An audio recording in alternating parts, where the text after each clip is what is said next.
Good afternoon, and welcome back to our English First Additional Language.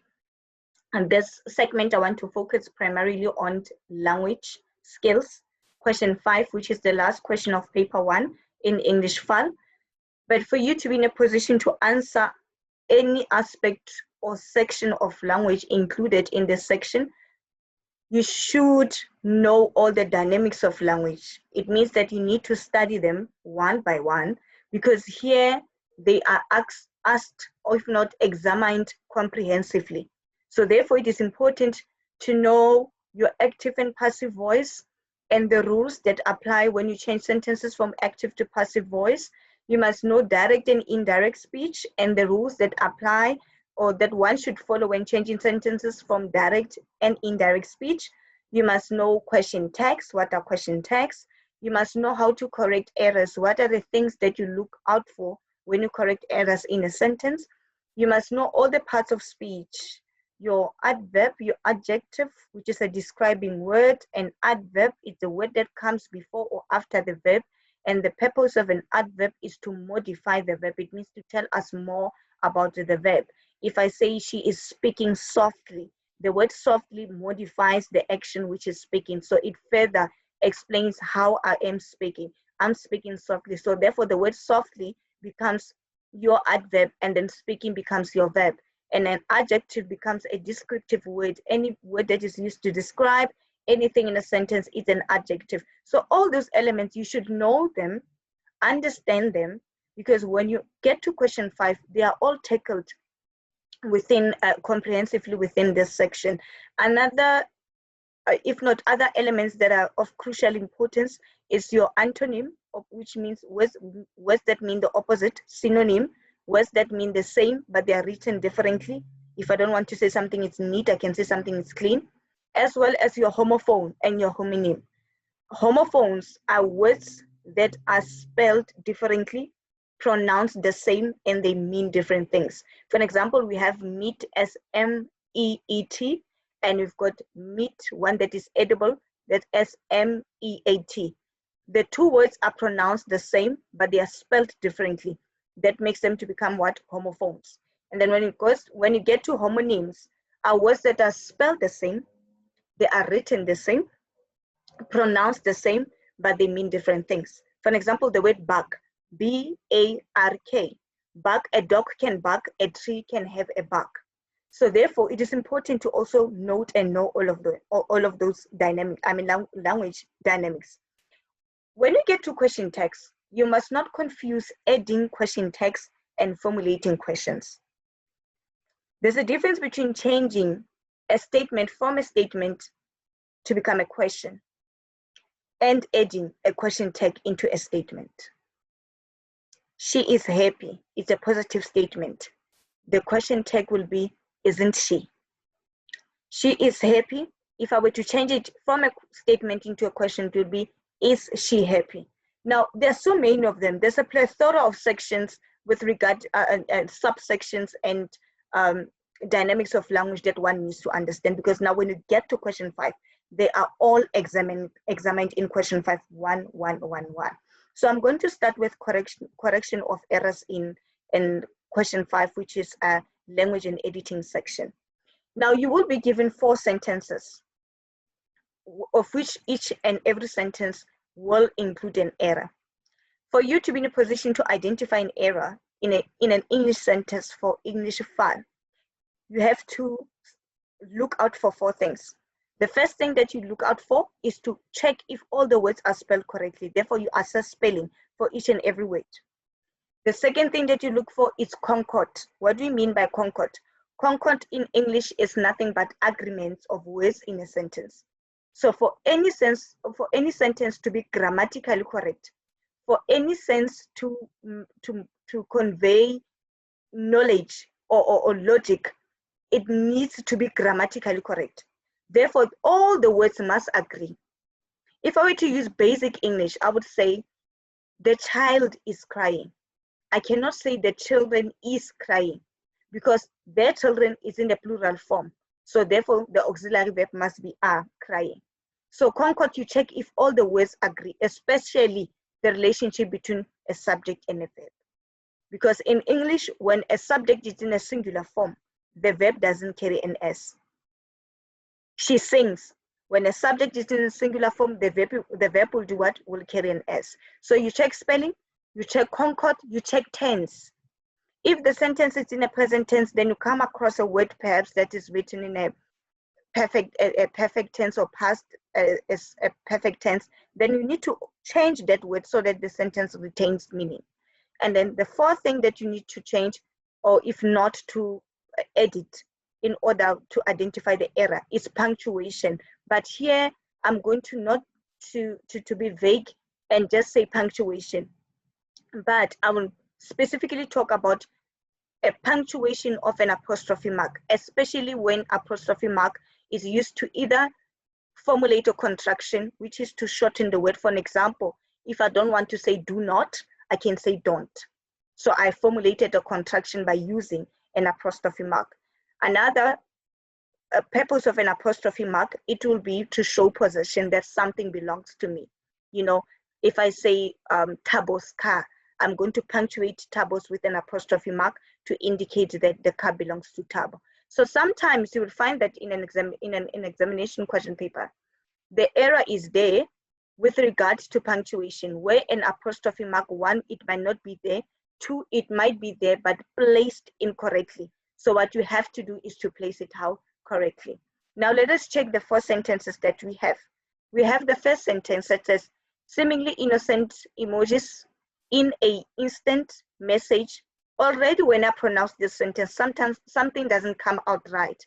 It says seemingly innocent emoji in a instant. So the first error that I pick up here is this. It's A. It's supposed to be in an instant. Remember, if the word, any word starts with any of the vowels, you're supposed to use the word N. You cannot say a apple. It's supposed to be an apple. You get it? An orange. So here, instant, it starts with I, which is one of the vowels. So therefore, we cannot use the word A. So our first error in this sentence is the word A. We have to change it to become what? N. And we must follow examination rules that are applicable to each and every section. They say identify and correct, not rewrite the entire sentence. So the error is A, and then the correct word, the correction will be what? N. We move on to sentence B. This is a warning with Johannes du Plessis, a legal advisor. The problem here is concord. The words do not agree. This is a warning with. It's supposed to be a warning from, not a warning with. A warning from Johann du Plessis. So the problem here, it was what? Concord. The words do not what? Do not agree. Number C, placing an emoji like a thumbs up or heart, which creates the impression of positivity and agreement in the mind of a receiver. You see, when I read it quickly, I will pronounce it correctly, might result in a conclusion of a legal contract. Now I said, remember, you check spelling. If all the words are spelled correctly, you check concord, you check tense, and then punctuation of an apostrophe mark. 4 steps. Now, when I pronounce the sentence, everything sounded right. So I do not have a concord issue in this sentence. But however, when I assess and check all the words, I came across the word receiver, which is not spelled correctly. So number C, the issue was spelling. The word receiver was not spelled correctly. All right, so it's going to be R-E-C-E-I-V-E-R. So sentence A, the problem was concord. You cannot say A instant. The words do not agree. Sentence B, again, the error was concord. You cannot say a warning with, but it's supposed to be a warning from. And then sentence C, the problem is receiver. That's not how receiver is spelled. Supposed to be either side, so that you can have receiver. And then many people uses emojis to convey messages. Again, when you get to sentence D, the problem becomes concord, because when you say many people, the subject, remember, subject is anyone or anything that performs the action in the sentence. When you say many people, the subject is in a plural form, therefore the verb cannot have an S. So the verb here have an S, which say many people uses. So it's supposed to be not uses, but what? Use. You change uses, so you just omit S so that the sentence says or reads as follows. Many people use emojis to convey messages. I'm repeating, for you to get all the errors correct, you must study all the words if they are spelled correctly. Read out the sentence, even if you're not reading it loud in your, in an examination, you can read it in your heart. If something doesn't sound right, you will hear that the problem will be what? Concord, where words do not agree. Another error can be that of tense. Another error can be that of punctuation, but not punctuation in general. For example, you cannot say that an error there might be a comma, but punctuations with specific reference to an apostrophe mark. And remember, I said the purpose of an apostrophe mark, one is to formulate a contraction. A contraction are shortened words with the use of what? Of an apostrophe mark. If I don't want to say cannot, I can say can't.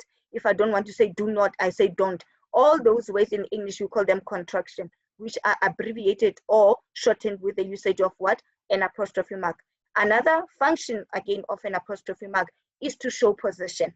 Now here, when it comes to question 5 in the errors, sometimes an apostrophe mark will be there but placed incorrectly, or sometimes a contracted word will be there without being punctuated with an apostrophe mark. So that's how you identify errors. We move along now to another dynamic of language that is examined. In 5.1.2, the examiner is looking for a negative form.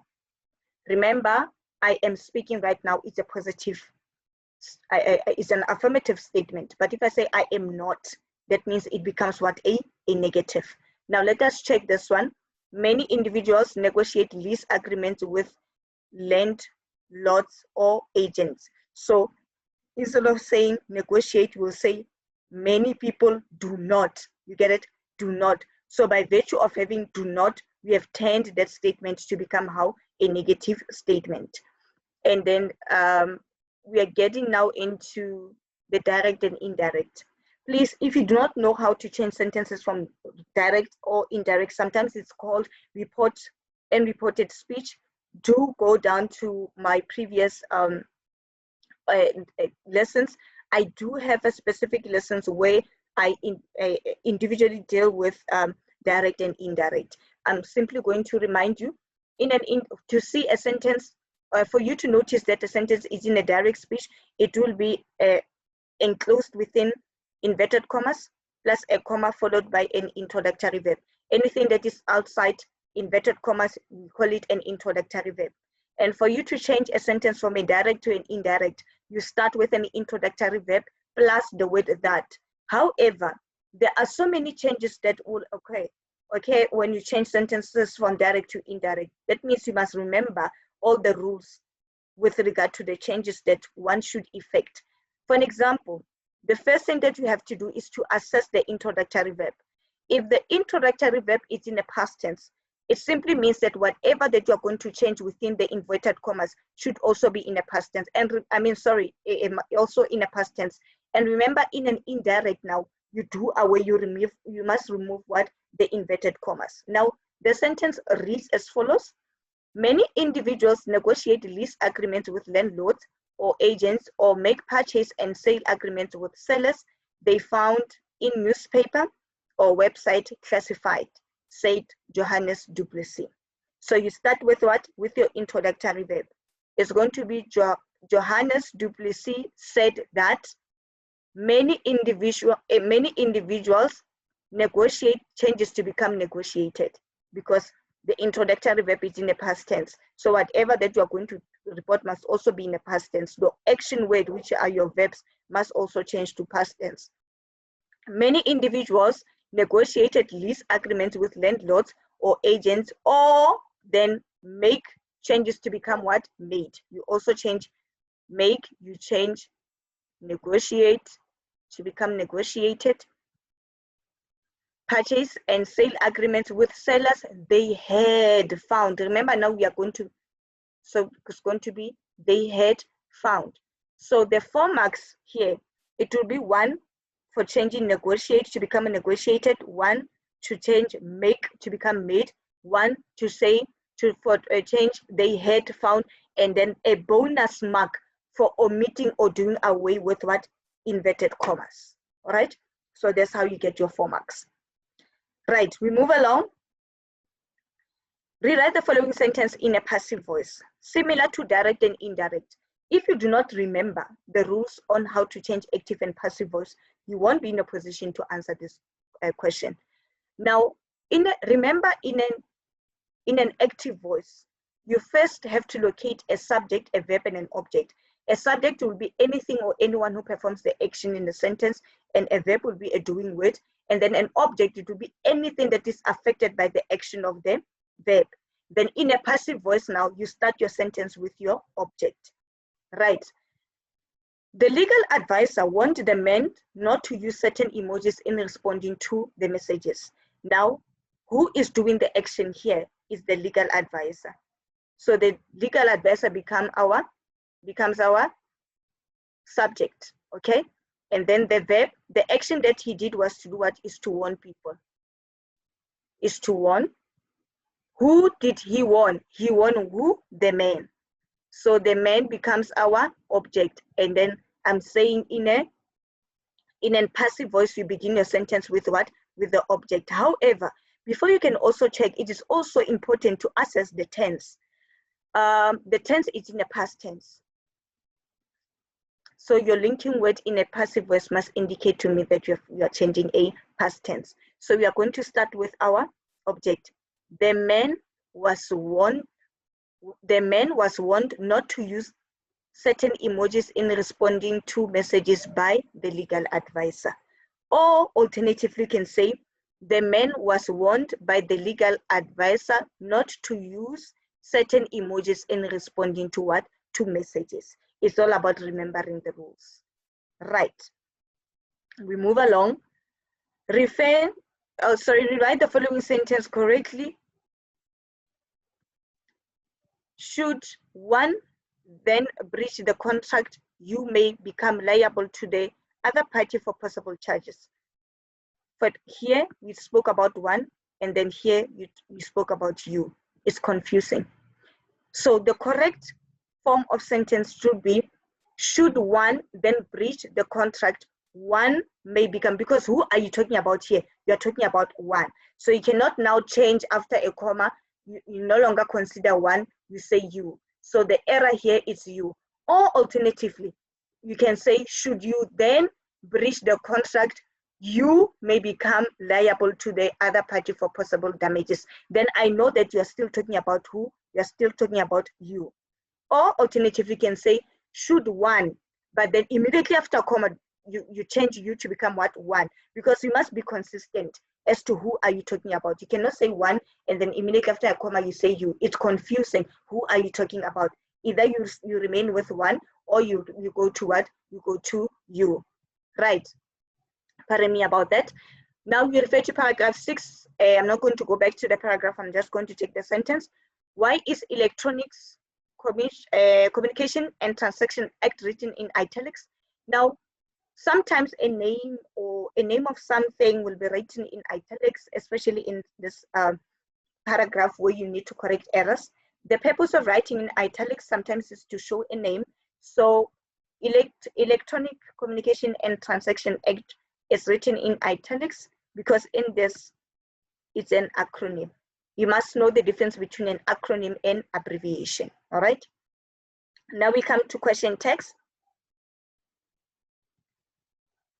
Remember, question texts are added at the end of the question to intensify the question. Contracts concluded wholly or partly by a data message are valid in a law. Now, in a question tag, when the statement is in a positive, the question tag becomes negative. When the statement is negative, the question tag becomes positive. How do you know that the question tag is positive? How do you know that the question tag is negative? If I say she is not sick, it's a negative statement. So the question tag will become is she? But if I say she is sick, the question tag, the statement is positive. So therefore the question tag will be isn't she? So the question is, how do you know that the question tag is negative? How do you know that it's negative? It's positive. A negative question tag will always be contracted with an apostrophe mark. Words such as doesn't he, isn't she, aren't they, all of those are what? Are question tags that are in a negative form. Again, if you are forgetting, if you are not certain, go back to my previous lessons on how to how to add question tags in a sentence. So the auxiliary verb that we have here is the word are, and I don't see anything that qualifies this statement to be negative. I don't see any word that says not or doesn't, so therefore it's positive. Therefore my question tag is going to become how? Negative. We go back to the question again. Contracts concluded wholly or partly by a data message are valid in law. Remember, question tags are accompanied by pronouns, so it's going to be and they with an apostrophe mark, and they. The question tag must become negative because the statement is how it is positive. And then refer to the following statement. The screaming toddler disturbed the audience at the concert. Identify the part of speech of the underlined word. Do not confuse parts of speech with figures of speech. Figures of speech are examined in English Fal Paper 2 within the literature context. But here we are talking about parts of speech, where we talk about nouns, types of nouns, pronouns, collective noun, common noun, abstract noun, and so forth.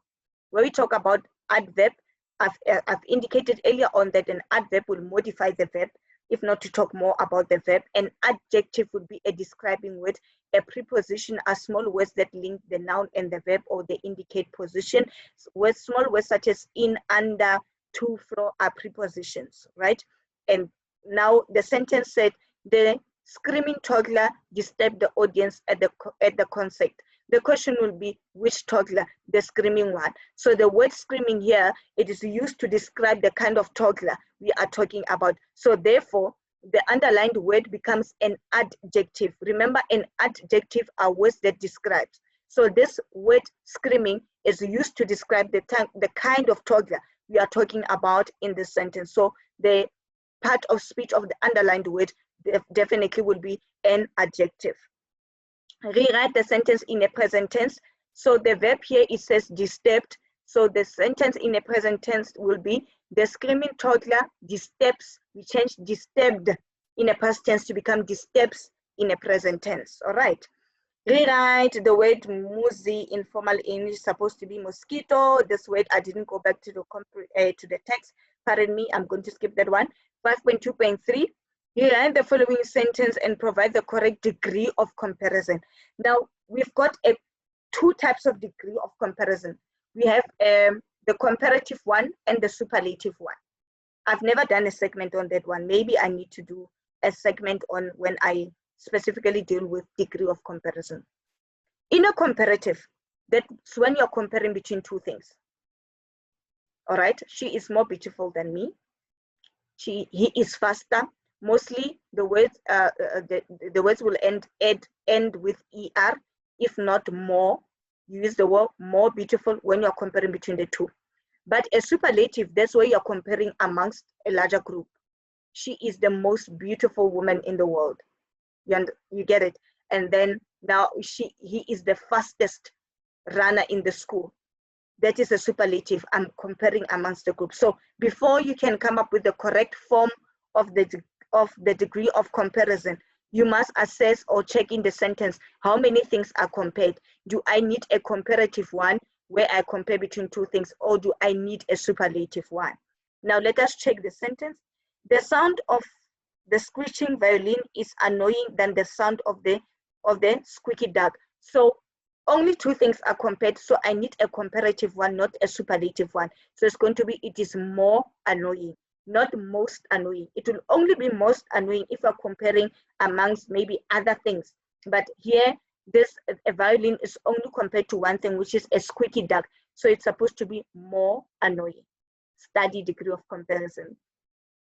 Give the correct form of underlined word in the following sentence. The insect bite caused an irritation, not an irritating. And then the last question will be, provide an antonym Antonym are words that mean the opposite, all right? If it's not clean, it's dirty. So here they say the toddler had a restless sleep. So I can say the toddler, if it's not the opposite of restless, it was peaceful or restful, peaceful or restful. So what I was trying to show you is that before you can, if you're not certain that you understand all the components of language, don't attempt to answer question 5 as yet. What you then need to do is to study them one by one, active and passive voice, all the rules that apply, direct and indirect. Go back to my previous lessons. I have an insightful lesson on how to add question text, all of them. Now, when you get to question 5, which is somehow problematic to many learners, it assesses your language skills. How far do you know your grammar? But if you can do them individually into details, and then here when you get to this section, because it's a compendium of all of them, it is an inclusive section where all the language aspects are being examined. All you need to do is to remember all the rules, grammatical rules that are applicable to different sections, if not different segments of different topics of language, starting with correction of errors. I would therefore then do another insightful lesson, perhaps where I deal with passive and active voice, as well as direct and indirect speech and question text. I hope this is what, again, once more, a fruitful lesson to you. See you next time. Thank you for tuning in, and thank you for your positive feedbacks. And let us keep the wheel of education moving forward, even under these difficult circumstances of COVID. We need to make it, we need to win. Remember, English is key because we use it to answer other content subjects. So English is indeed the anchor of this ship. Thank you.